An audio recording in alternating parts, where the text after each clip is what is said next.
Hello and welcome to another gathering here for Bethel Backstage, and we're joining you. This is actually Father's Day Sunday afternoon. We have just finished our first outdoor service here at Crown Point. It was a great, fun experience for many of us, and we're taking just a minute here now to kind of follow up on the teaching this morning and to talk particularly a real practical conversation about fathering on Father's Day. And I want to introduce the individuals who are here. We, of course, have our senior pastor, Steve DeWitt, with us, and also our pastor of small groups, Pastor Chris Whetstone. And we want to first just kind of to set the table here as we talk about fathering, to let you know our own parental situation, how many kids we have, ages, and things like that. So, Steve, you want to introduce your family first? Sure. I am the proud father of two beautiful daughters. One is 7, and one this week turns 5. So I'm in those elementary years and enjoying it very much. Chris? And I am so far past those elementary years. It feels I'm the father of 3 kids. 2 of them, unbelievably, to me now are grown and married. One's been married for a year, the other one for about 3 years. 26, 23, and then we have a daughter at home who will be a senior in high school this coming fall. And you don't just have 3 children, you have 2 children-in-law. 2 daughters-in-law from the marriages, yes. So a whole new set of context. Right. And I'm solidly in the middle between both you guys. So I have 3 children, 2 daughters, and a son. They are 13, 11, and 9. So we are moving into high school next year for the first time in my family. So we're going to see how that goes. Buckle up. Indeed.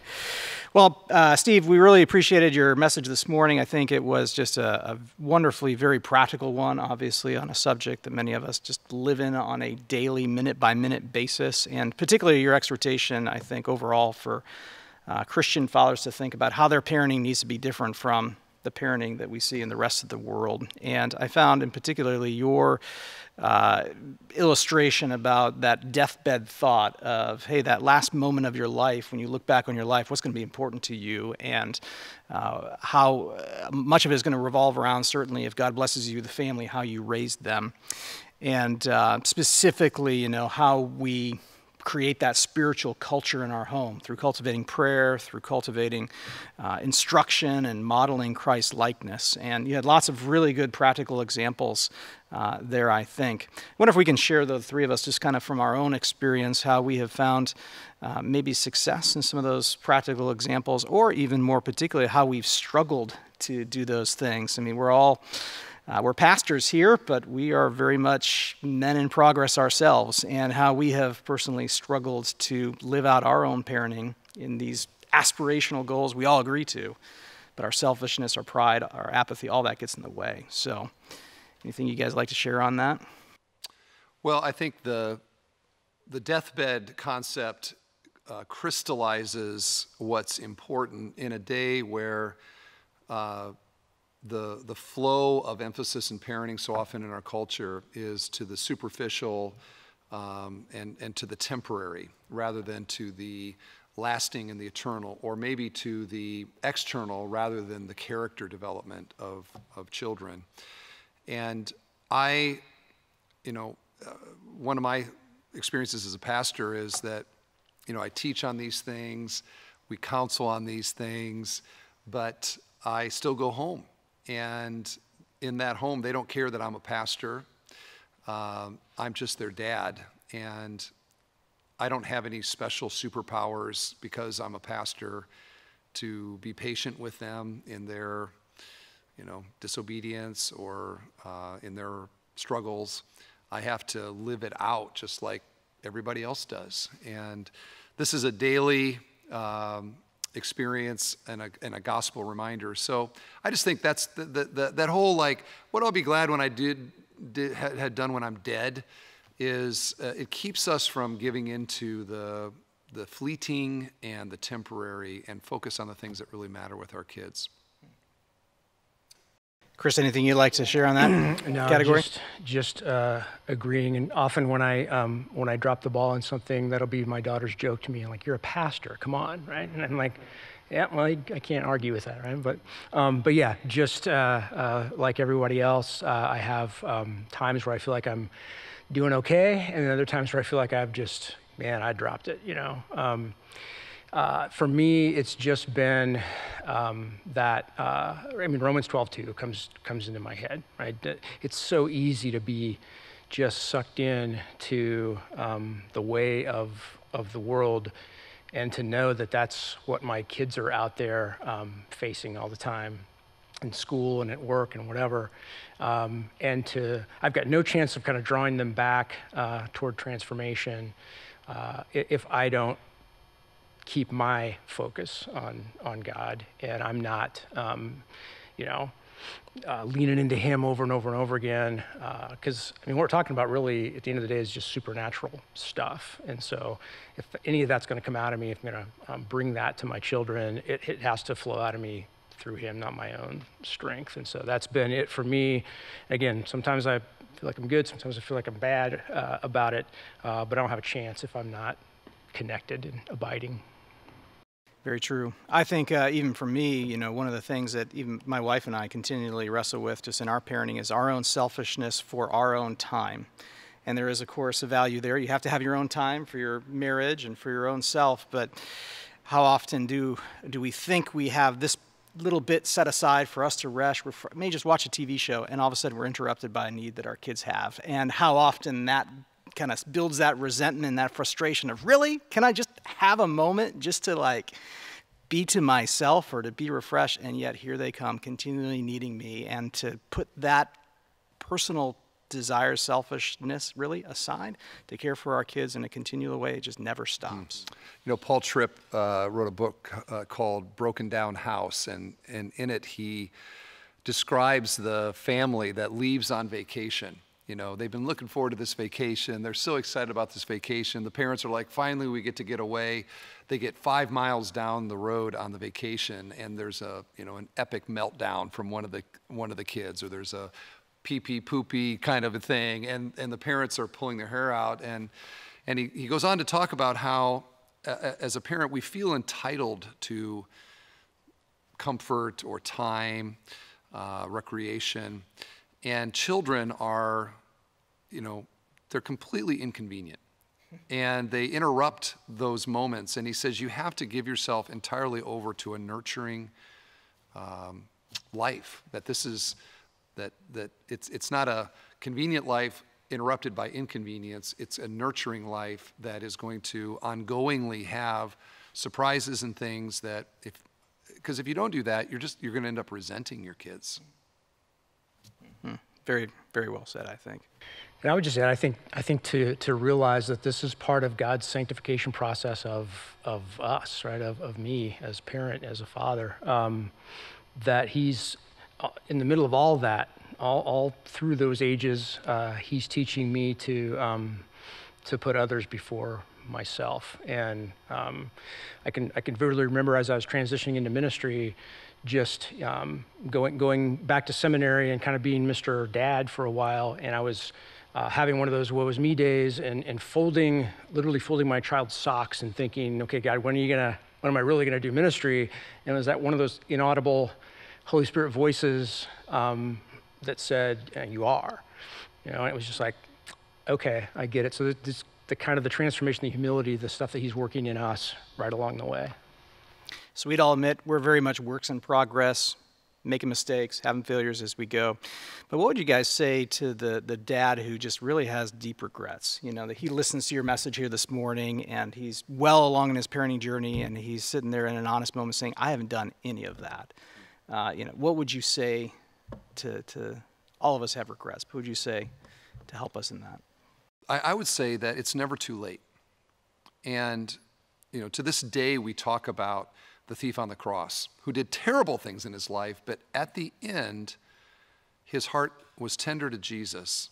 And even as for a father who maybe looks back with regrets, I think that even today, the phone call that would say, I failed in so many ways, I've sought forgiveness from God, I'm seeking your forgiveness, I believe in Jesus.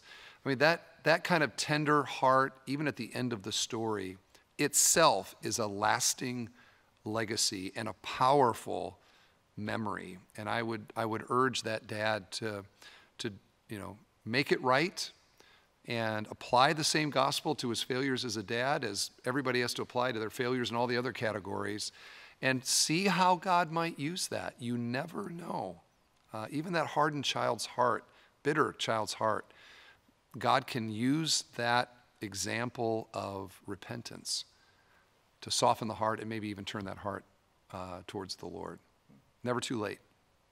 And I would just say also that to not think that you're that powerful, that even if you really screwed up for a long time, maybe all the time, that God's not bigger than all of that. That, I mean, I'm maybe on this panel today, I represent all those guys that are out there feeling very inadequate, that they haven't done enough, especially when you get into those middle school years through somewhere in college when suddenly you get really dumb and then all of a sudden you get smarter again in your child's eyes.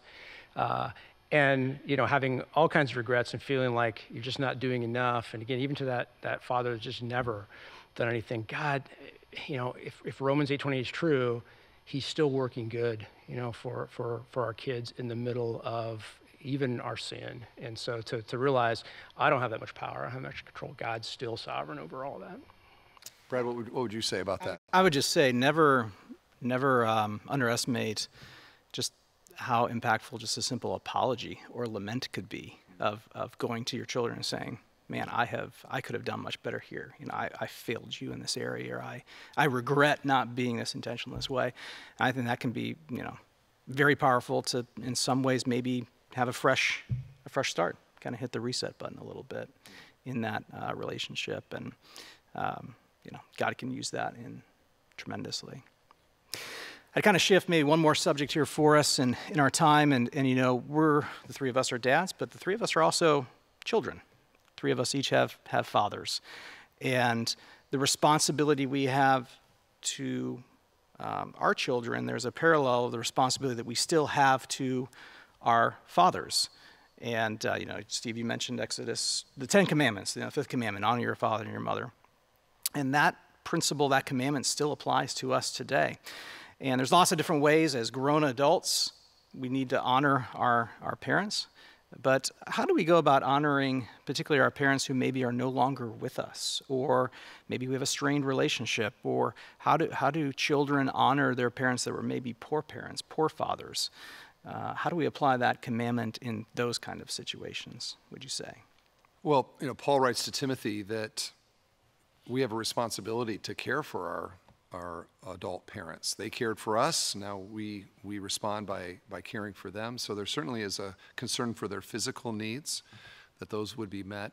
But I think your question is more along the lines of relationally, how do we do that? And I know that there are situations that are so grievous where people have had to put boundaries up, and, you know, there's maybe sort of fringe situations. But in a normal course of those relationships, I think it really is an attitude of respect for them. Not that we have to do what they say, you know, that command doesn't apply to an adult to obey, but to care what they say, to be respectful and listening, to give them time and attention as we're able to not cut them off. You know, that's in the day, there was a practice where people would make vows in order to avoid having to pay for the needs of their parents, and Jesus condemned that. And so jettisoning that relationship, forgetting about them, you know, I'm done with you, that's all the opposite of a life of honoring your father and mother. So we need to do the things that are going to cultivate a relationship, cultivate love, care for them, and please the Lord in doing that. It is the fifth commandment. Mm-hmm. Chris, any thoughts on that too?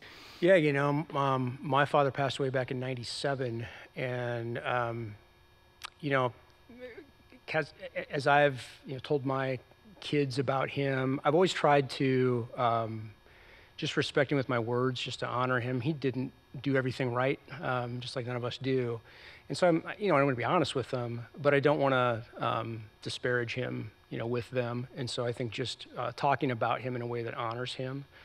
And I think also just, for those things that I still vividly in my mind where he's fallen short, I've forgiven him for a lot of those. And I think now I can talk well of him and do it, with integrity, because I've forgiven him for those things, as I hope my kids do for me. Yeah, well, that was the point that I was just thinking about, the golden rule, do unto others as you would have them do unto you. How do you want your kids to talk about you when you're gone? And if you besmirch the character of your parents, your kids are taking the cue, and guess what maybe they're going to be doing once you're gone. So give them a good example, and perhaps they'll honor you when you're dead too. As pastors, many of us, all of us sometimes do funerals, and sometimes we do funerals. The person who we're memorializing, their eulogy writes itself in beautiful ways because of the life they lived, but sometimes it's a challenge. But there's always something good there that you can find, that you can honor in somebody who's passed. And because everybody bears the image of God, everybody has done things that I think are noble and worth celebrating and honoring. And so even if our parents have deeply disappointed us, there has to be something there that we can find, and which is we can a great bridge, right? There's always some reflection of the Heavenly Father in all of us, and to kind of launch that and hit it Godward is a great opportunity. Absolutely, yeah. Well, Steve, I think, again, thank you for your message here this morning. The challenge of parenting is an immense one, with constant journeys and constant new challenges as our children grow, and all of us are on different stages, and you never figure it out because the new challenge is coming. But I think we all agree that the fundamental goal of parenting is to, raise our children so that they reflect Christ, and so that we are confident that that relationship with them will continue on into eternity. And I really appreciated your statement when you said, faithful fathering cannot guarantee salvation, but unfaithful fathering can hinder a child. And I think that should spur us on to great resolve to take this high calling with utter seriousness. So. Amen. All right, well, thank you for joining us here today. It's been a pleasure, and God bless you in your own pursuit of parenting, and also your own pursuit to honor your parents, whatever that looks like to you. And we look forward to seeing you the next time at our Bethel Backstage.